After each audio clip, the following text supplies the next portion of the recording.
the whole system depends on the acquiescence of the public. If you look at how many people are in full awareness doing the manipulating, and then you look at the billions who are being manipulated, you know, I see a way out of this. This is why divide and rule is so important, because the target population is so vast, and those in full awareness of what they're doing is so small that unless you divide and rule the population, you've got no chance.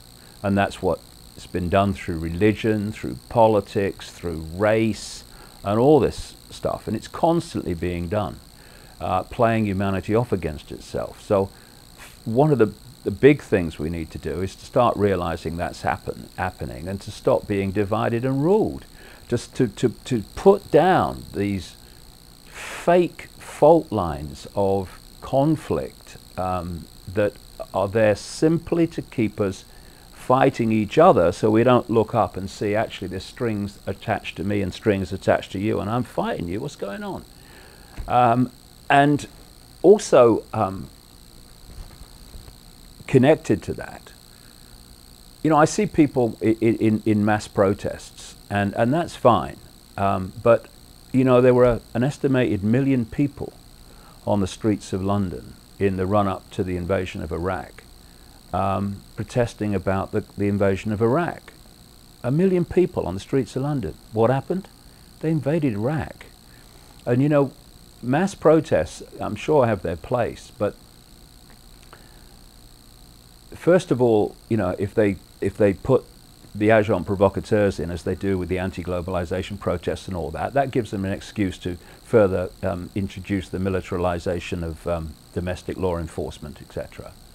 And to a certain extent, you know, if you go on a mass protest and then you feel good about yourself, and then you go home and just acquiesce with the system, well, you've let off a bit of steam, but nothing's changed. And, you know, I'm a great believer in the non-violent, non-cooperation approach, because the system only works, not least through numbers, but the system only works because we play a major role in our own enslavement. You know, when you look at the pyramid system under which they structure the whole thing, the power of the pyramid is not at the top where the capstone is, where these few bloody interbreeding families are manipulating from. The power's at the bottom of the pyramid, because that's holding those buggers up there. And we stand there like that, all, well, what can you do? You know, I don't know, big brother, I don't know, what's the world coming to? But then they just still acquiesce to the system. And if we started to en masse cease to cooperate with it, I'll give you an example. There's, goodness knows what the figure is now, but when I was in California just after the economic crash of September 2008, just early into 2009, hundreds of thousands of people were being foreclosed. Now, let's just follow this round. They were being foreclosed because, overwhelmingly, because they'd lost their jobs.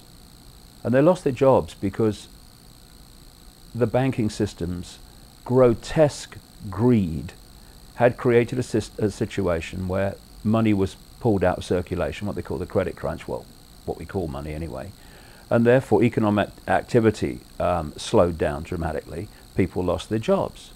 And then, because of that, caused by the banks come along and say, you can't pay your mortgage because of us. But never mind, the law, we've taken your house back. And where I'm going with this is people left. Now, what we're seeing at the moment is a situation where, because of this great controversy in America over the paperwork for foreclosures, total chaos, I'm reading that they've been cooking the books and using fake paperwork because they couldn't process foreclosures quick enough. So basically, they produce fake paperwork to quicken it up. What does that tell you? They can't cope with large numbers of people, even in a situation where those people would leave if the foreclosure went through.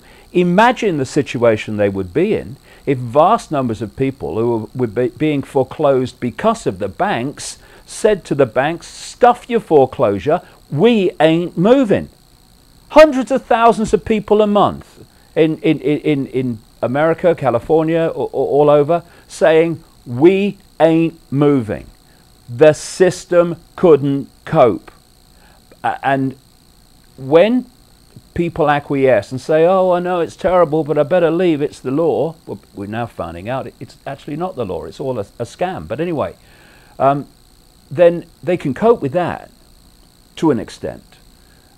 They can cope with one or two people saying we ain't moving because they send the law in and all that stuff. We have to do this en masse. It has to be large numbers of people doing it together. And, you know, if someone in Downing Street or the White House comes out and says, basically, you know, we've had a discussion and we've decided this is what's going to happen. If enough people say, no, it's not, we ain't doing that. The people who seem to have the power in the dark suits and the titles after their name, Mr. President and all that stuff, their power's gone. Their power is in, we decided this is going to happen. No matter how outrageous it is, the population then saying, well, we don't like it, but it's the law, so we better do it. Okay, I'm going to pass a law that I'm going to take your children away, right? And you're never going to see them again. You're going to obey that law? Of course. Well, so there's a line somewhere then where we're saying, no, we don't obey that. We're not having that. Well, we just have to decide where that point is and move it a bit. Like we're not getting at our home when we're being thrown out by banks that are the cause for us not being able to pay the mortgage, which has got us thrown out of our homes. You know, back in England, just a simple example, we're having people being fined £200. I guess these days that would be the best part of $300 for not putting their trash can out in the right place on the right day. Sometimes just a few hours into the wrong day. And people are saying, it's terrible, big brother, what's the country coming to? And then that's it. But if people got together and made everyone else's injustice their injustice, i.e., have you seen what they've done to the lady down the road?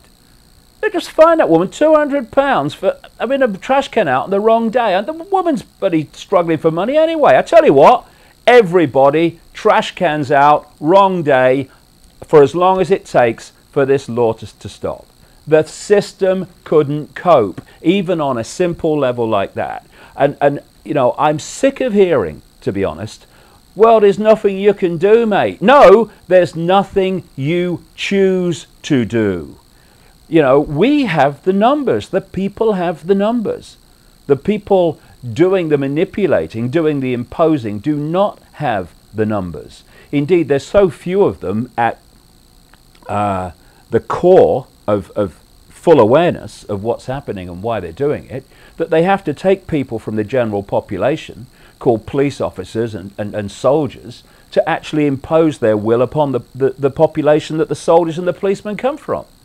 So if we can, A, get the population mobilized, so it says, okay, we're not acquiescing anymore, and if someone else's injustice is our injustice, and we're going to get together and support each other, and we're not going to just, you know, acquiesce. And then, and this is crucial, and I'm starting to see this happen now, people in uniforms and dark suits that enforce or administer this system, they need to realize they have children and grandchildren as well. And their families are going to be subject to this global fascist dictatorship. And at the moment, they are playing a part in helping it become established. So when they start to realize that and they start to break ranks, then the House of Cards, because that's what it is. If we don't hold the House of Cards together, then the House of Cards must collapse. Then the change starts to happen. And we're moving towards it. I mean, over the last 20 years I've been involved in this. I mean, the number of people now who are awakened to this information, at least up to a point, who are seeing what they couldn't see before, is absolutely fantastic. And it's a worldwide thing too, compared with just a few years ago. It's, the world is changing. We need to change it quicker.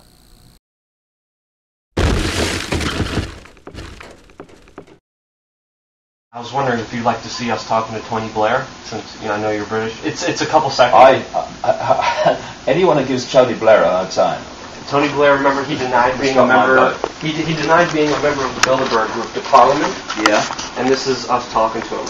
But there's another area of Father George Bush which is something that a lot of conspiracy research doesn't cover, but really needs to, and that is paedophilia.